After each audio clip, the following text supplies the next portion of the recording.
Amis des CNC, bonjour.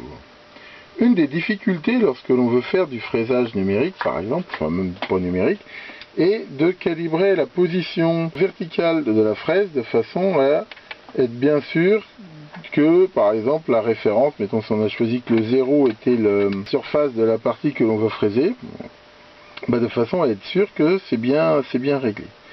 Donc on va voir que le programme Mach 3, il prévoit éventuellement une possibilité de faire ce calibrage de manière semi-automatique, à condition d'avoir un capteur qui permet de donner l'information à Mach 3 que la fraise est à une distance connue de la surface.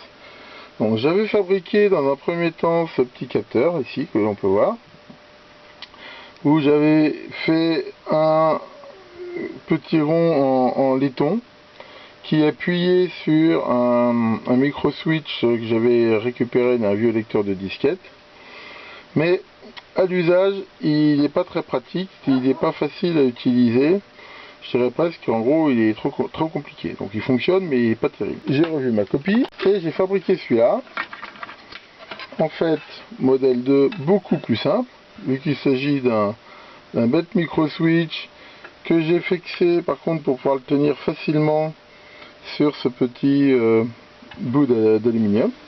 Pour l'étalonnage du système, nous allons utiliser un micromètre qui est un instrument de mesure extrêmement précis, et j'ai monté la sonde avec un beeper qui bip quand elle est en contact.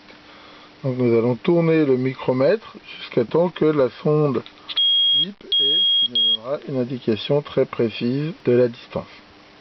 Et donc si on met bien l'outil ici sur le bout de la palette, il se déclenche de façon répétitive et très précise à 12,25 mm. Nous allons paramétrer Mach 3 pour qu'il utilise cet outil. Une fois que l'on a connecté à son système la sonde, la première chose va être de paramétrer Mach 3 pour qu'il la reconnaisse. Donc pour ça, on va aller dans le menu Config, Port and Pin, je ne sais pas si vous arrivez à voir ici, aller dans Input Signal et choisir le signal qui s'appelle Probe, voilà, cliquez sur Enable pour dire qu'il est utile, indiquer sur quel port et sur quelle broche il est. Bon, dans mon cas, moi c'est port 1, broche 15, et choisir la polarité du signal. Donc, dans mon cas, il est actif quand il est à l'état bas, donc j'ai coché ici Active Low. Voilà, donc une fois que ça c'est fait, pour voir si ça marche, on va cliquer ici sur le bouton Diagnostic et vérifier que quand on appuie sur le contact, comme on peut le voir ici, le contact Digitize s'illumine bien. Et on voit ici, ouais, sur report, hop, que ça fonctionne. L'étape suivante va être de paramétrer la touche Auto Zero Tool de telle façon à ce que elle fonctionne. Quand Mach 3 je l'ai installé, il n'y avait strictement aucun programme dessus.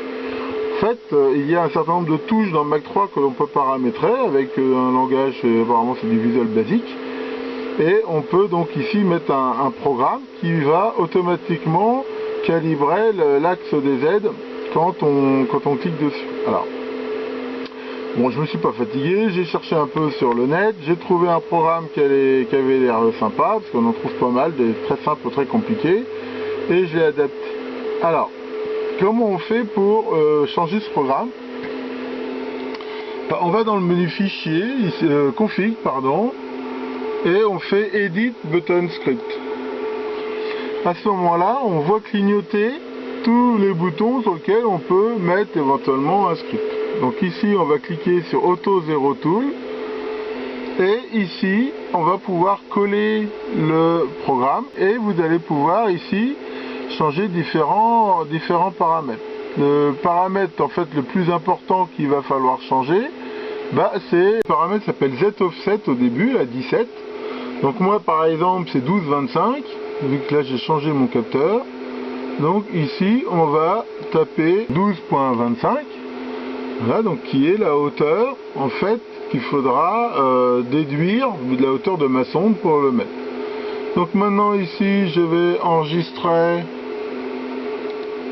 save, voilà, et je vais pouvoir Maintenant, essayez au début, donc mettre bien à zéro tous les axes, positionner manuellement la broche, l'outil au-dessus de la surface et mettre le capteur de telle façon à ce que il soit juste en dessous de l'outil, bien à plat.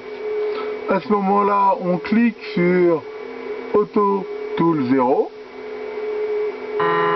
On voit que la broche descend doucement jusqu'au moment où elle a bien mémorisé et on peut voir qu'automatiquement le 0 s'est mis à 14,25. Alors pourquoi 14,25? Parce que c'est les 12,25 de mon outil plus 2 mm, parce qu'une fois qu'elle a touché la sonde, on lui dit de remonter de 2 mm. Ce qui fait que maintenant, normalement, si je lui demande d'aller au 0, eh ben, on voit que c'est très positionné, c'est vraiment très précis, positionné sur le 0 de la surface. Vous voyez que c'est très très facile. Alors, sur le net, j'ai vu qu'il y en a qui s'embêtent pas, ils mettent carrément pas de switch. En fait, ils mettent carrément une pince crocodile et une petite plaque en métal et ils font le contact directement. Donc en fait, il y a plusieurs façons de faire ça, mais comme vous voyez, c'est quand même très très simple à mettre en œuvre et c'est très pratique parce que derrière c'est très très précis, surtout si on grave par exemple des circuits imprimés, des choses comme ça, en réglant sa broche avec une très très grande précision. Je vais mettre le petit programme VB dans le commentaire de la vidéo pour ceux que ça intéresse. Merci beaucoup de votre attention et à bientôt pour d'autres vidéos.